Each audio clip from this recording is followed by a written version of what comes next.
जो है ना मांसाहारी।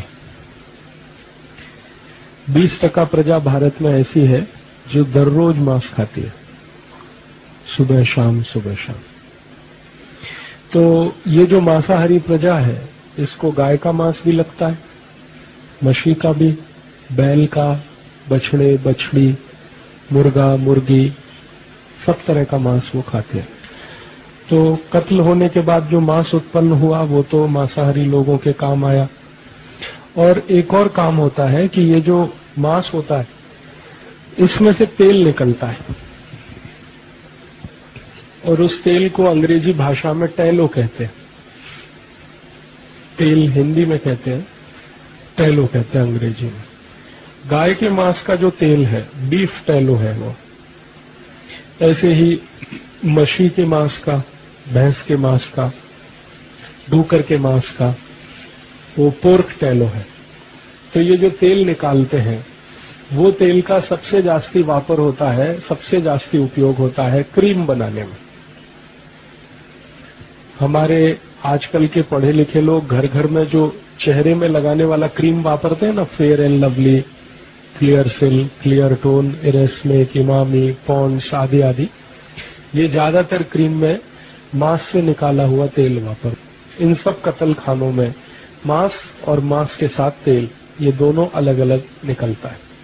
तेल का उपयोग क्रीम बनाने में, कॉस्मेटिक्स में होता है, मांस खाने में जाता है। फिर जो खून निकलता है उस खून का भी भरपूर उपयोग होता है औषधि बनाने में। गाय के शरीर से निकला हुआ खून, मछली के शरीर से निकला हुआ खून, बैल बछड़ा बछड़ी के शरीर से निकला हुआ खून, उससे एक दवा बनती है और वो दवा बाजार में भरपूर बिकती है। उसका नाम है डेक्सोरेंज। ये औषधि को सभी डॉक्टर लिखते हैं, क्योंकि ये औषधि लिखने में कमीशन बहुत मिलता है डॉक्टर को। तो डॉक्टर कमीशन के लालच में ये औषधि लिखते हैं। और ये औषधि का उपयोग जास्ती से जास्ती उन महिलाओं को किया जाता है जो गर्भावस्था में होती है। गर्भावस्था में जो माताएं हैं, महिलाएं हैं, उनको रक्त की कमी अक्सर होती है। तो रक्त की कमी दूर करने के लिए पशुओं के रक्त से बनी हुई दवा, वही सबसे ज्यादा डॉक्टर उन्हें देते हैं। तो रक्त का ये उपयोग होता है। और एक और उपयोग है रक्त का कि ये जो पशुओं का रक्त है, इससे बहुत बड़े पैमाने पर लिपस्टिक बनती है। वो जो कोट पे लगाते हैं, बहुत लिपस्टिक बनाने में इसको वापर करते हैं। फिर इसी रक्त से चाय बनाने वाली कंपनियां भी अपने चाय में इस रक्त का उपयोग करते हैं। क्या होता है कि ये जो चाय होती है ना, वो तो पौधे से आती है। चाय का पौधा इतना ही बड़ा होता है जितना गेहूं का पौधा होता है। तो उसमें पत्तियां होती हैं, तो पत्तियों को तोड़ा जाता है, उसको सुखाते हैं। तो पत्तियों को सुखा के पैकेट में बंद करके परदेश में बेचा जाता है। और पत्तियों के नीचे का जो छोटा छोटा टूट कर गिरता है, डंठल जो होता है, आखिरी हिस्सा, उसको सुखा के डिब्बे में बंद करके भारत में बेचा जाता है। लेकिन ये जो पत्तियों के अंत का छोटा सा हिस्सा है, ये चाय नहीं है। चाय तो वो पत्ती है। तो फिर क्या करते हैं, चाय जैसा उसको बनाते हैं।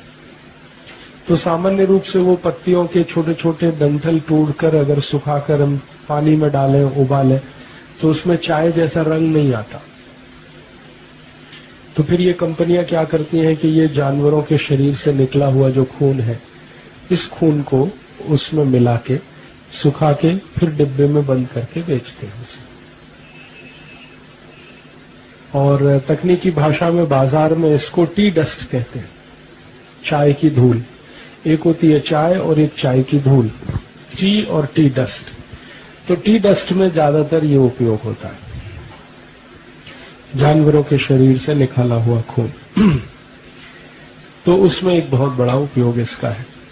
और एक उपयोग इसका है रक्त का, वो नेल पॉलिश बनाने में, लिपस्टिक बनाने में, नेल पॉलिश बनाने में, चाय में। 3 उद्योगों में इसका सबसे जास्ती उपयोग होता है रक्त का। मांस का उपयोग खाने में जाता है, खाने वाले लोग लेते हैं। मांस में से निकाला हुआ तेल का उपयोग क्रीम बनाने में होता है, फेशियल क्रीम जिसको कहते हैं। अब हड्डियां जो निकलती हैं, उन हड्डियों का सबसे जास्ती उपयोग 2 जगह होता है, एक तो शेविंग क्रीम बनाने में और एक टूथ पाउडर, टूथपेस्ट बनाने में। जितने भी टूथपेस्ट बाजार में मिलते हैं, कॉलगेट, क्लोजअप, पेप्सोडेंट, सिबाका, फॉरेंस, ये सब मरे हुए जानवरों की हड्डियों से बनते हैं। शरीर के जब जानवर के शरीर का कत्ल होता है तो हड्डियां जो निकलती हैं उनको धूप में सुखाते हैं। सुखाने के बाद एक बोन क्रशर मशीन होती है, उसमें डालकर उसका पाउडर बनाते हैं। फिर उसी पाउडर से टूथपेस्ट बनता है, टूथ पाउडर बनता है। और इन्हीं हड्डियों का पाउडर का उपयोग एक और जगह होता है, शेविंग क्रीम बनाने में।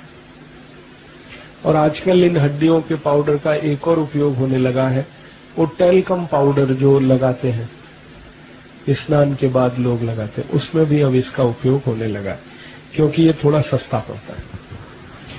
वैसे तो टेल्कम पाउडर पत्थर से बनता है, पत्थर को पीस कर जो पाउडर निकलता है उससे टेल्कम पाउडर बनता है वैसे। लेकिन आजकल पत्थर का पाउडर 60-70 रुपए किलो है और गाय की हड्डियों से निकाला हुआ 20-25 रुपए किलो है। तो ज्यादातर उद्योग चलाने वाले लोग उसको वापरते हैं। अब गाय के शरीर के ऊपर का जो चमड़ी होती है, स्किन जो है, वो सबसे ज्यादा उपयोग होती है क्रिकेट का बॉल बनाने में। क्रिकेट वो होता है ना क्रिकेट खेल, उसमें एक बॉल होती है लाल रंग की, अभी सफेद रंग की भी आने लगी है। तो ये जो क्रिकेट की बॉल है, ये गाय की चर्बी के माने गाय की चमड़ी से ही बनती है। और गाय के जो छोटे बछड़े होते हैं, बछड़े बछिया, उसकी चमड़ी का सबसे ज्यादा उपयोग होता है बॉल बनाने में। दूसरी एक होती है फुटबॉल। क्रिकेट बॉल तो छोटी है, फुटबॉल तो बड़ी है। तो फुटबॉल बनाने में भी यही चमड़े का उपयोग होता है, गाय का चमड़ा, भैंस का, उनके शरीर का जो चर्बी है, चर्म है, उसका उपयोग होता है। आजकल और एक उद्योग में इसका बहुत उपयोग होता है, जूते चप्पल बनाने में।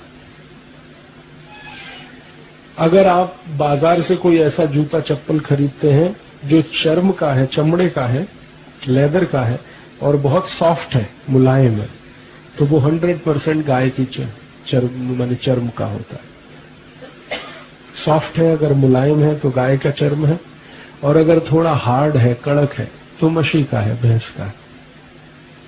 जास्ती हार्ड और जास्ती कड़क है तो ऊंट का होता है, घोड़े का, ऊंट का बहुत कड़क होता है।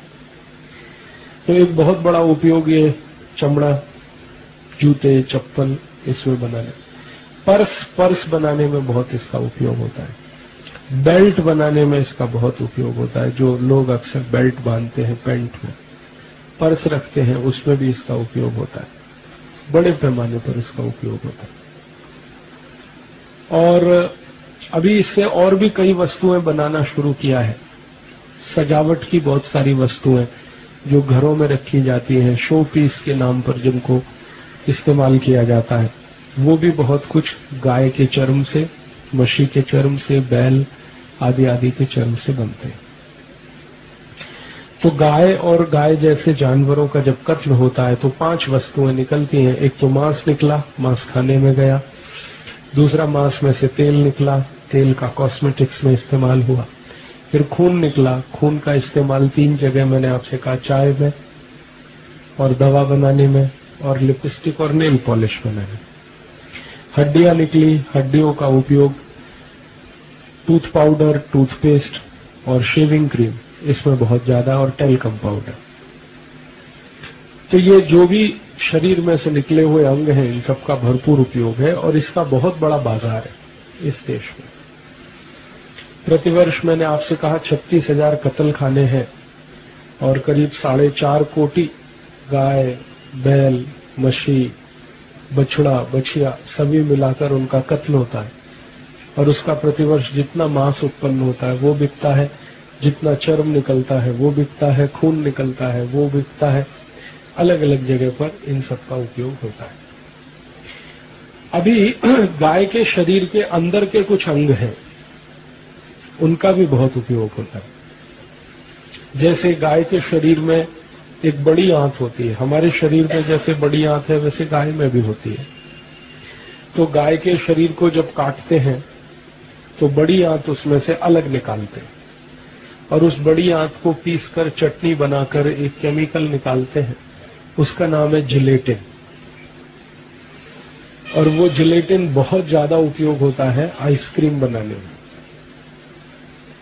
वही जिलेटिन का बहुत अधिक उपयोग होता है चॉकलेट बनाने में, टॉफी बनाने में। टॉफी, चॉकलेट, आइसक्रीम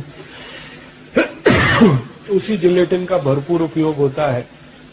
आजकल वो नए नए तरह के खाद्य पदार्थ आए हैं, Maggi, noodles, pizza, burger, hot dog, cold dog, chowmein, ये सब नए नए तरह के भोज्य पदार्थ हैं, परदेश से आए हुए हैं। इनमें भरपूर उपयोग होता है जिलेटिन का। और जिलेटिन गाय के शरीर की बड़ी आंत को चटनी बनाकर उसमें से निकाले हुए रस से बनता है। इस जिलेटिन का उपयोग आजकल और भी कई खाद्य पदार्थों में करने लगे हैं। खासकर आपने वो देखा साबूदाना, एक आता है साबूदाना,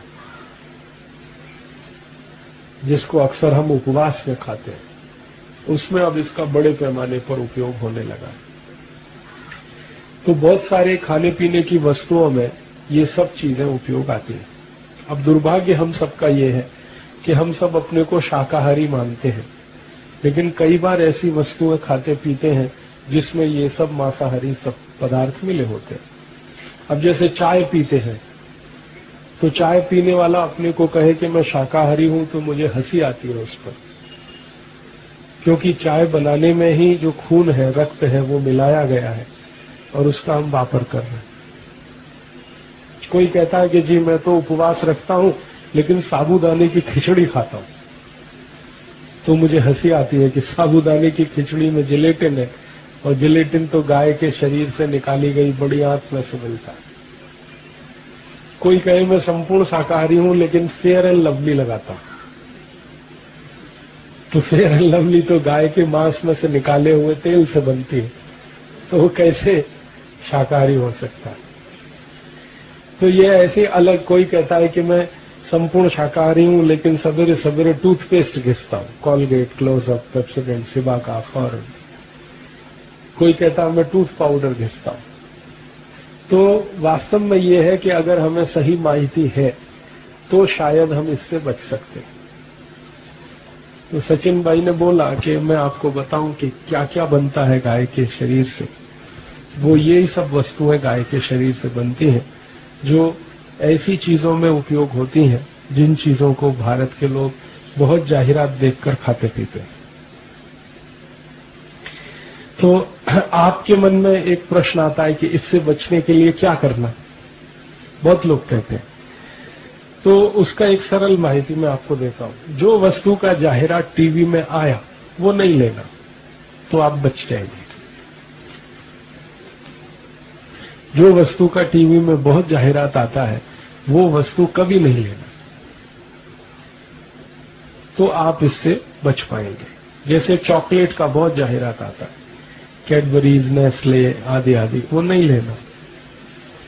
ऐसे ही क्रीम पाउडर का बहुत जाहिरात आता है, लैक्मे, इरेस्मे, Emami, Pond's, Fair and Lovely, वो नहीं लेना। चाय कॉफी का बहुत जाहिरात आता है, वो नहीं लेना। जिन वस्तुओं का जाहिरात जास्ती है समझ लो उसमें कुछ न कुछ गड़बड़ी है,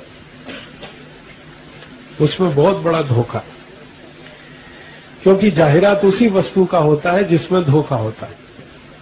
और जो वस्तु संपूर्ण निरापद होती है और शरीर के लिए बहुत अच्छी होती है, उपयोगी होती है, प्रकृति से आती है, उसका जाहिरात कभी नहीं होता। जैसे टीवी चैनल पर आप बार बार देखते हैं पेप्सी, कोक, थम्स अप का जाहिरात तो होता है, लेकिन ऊस के रस का जाहिरात होता है, नारियल पानी का, नींबू शिकंजी, दही का ताक, गाय का दूध, उसका जाहिरात नहीं होता, लेकिन पेप्सी कोक का भरपूर होता है। तो पेप्सी कोक में भयंकर धोखा है, इसलिए जाहिरात होता है। उसकी रस में कोई धोखा नहीं है, नारियल पानी में कोई धोखा नहीं, इसलिए उसका जाहिरात नहीं। गाय के दूध का जाहिरात टीवी में नहीं आता, लेकिन डालडा, वनस्पति घी, इसका भरपूर जाहिरात टीवी में आता, क्योंकि उसमें धोखा है। तो जो वस्तुओं का जाहिरात टीवी में बहुत जास्ती हो, वो नहीं लेना, तो आप इससे बच सकते हैं। और यही माहिती आप दूसरों को देंगे तो उनको भी बचा सकते हैं। अगर कोई अपने को हिंदू कहता है, संपूर्ण 100% हिंदू मानता है, और उसके बाद ऐसी कोई काम करे जिससे ये मांसाहारी वस्तुओं का उसके जीवन में उपयोग हो, धर्म संकट से हम बचें और दूसरों को बचाएं, ये हमें बहुत आवश्यक है। और इसका हम अपने जीवन में हमेशा ख्याल रखें, ध्यान रखें, तो ये हमें समझ में आएगा। इतना ही मुझे आपसे कहना था। आपने बड़े ध्यान और शांति से सुना, मैं आपका आभारी हूं।